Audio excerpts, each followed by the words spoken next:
Selling your photos on stock photography websites is great. However, there is a lot of competition and it is harder to make money nowadays than it is in the past. So one thing I like to tell people who are involved in stock photography, if they want to take their business to the next level, is to start their own website and just sell photos from your own website.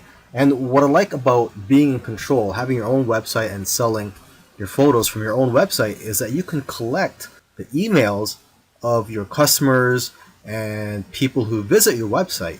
And basically, whenever you have new photos, you can notify your list of subscribers. You could also offer deals from time to time.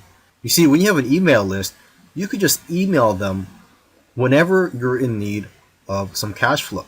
Now, what I recommend you do is, if you are going to start your own website, is to make your website focused on one niche. I know of somebody who made $4,000 in 1 month from his own site. Now, aside from just collecting emails from your customers, you could also collect emails from people who just visit your website.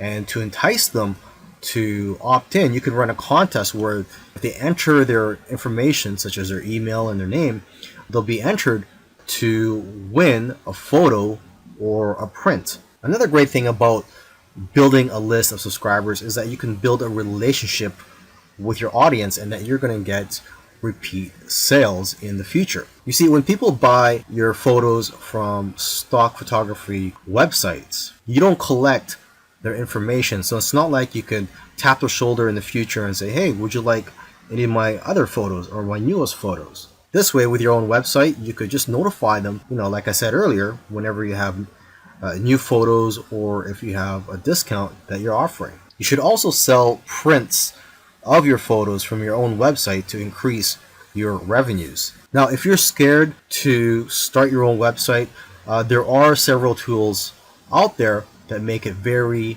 easy for you. And one tool that I highly recommend is called Shopify. One good feature of Shopify is that they will contact somebody who abandoned their shopping cart and they'll get reminded to purchase from you. And there's all types of themes available for you to use from Shopify. And once you have your site up and running, you could use Facebook ads to drive traffic to your site.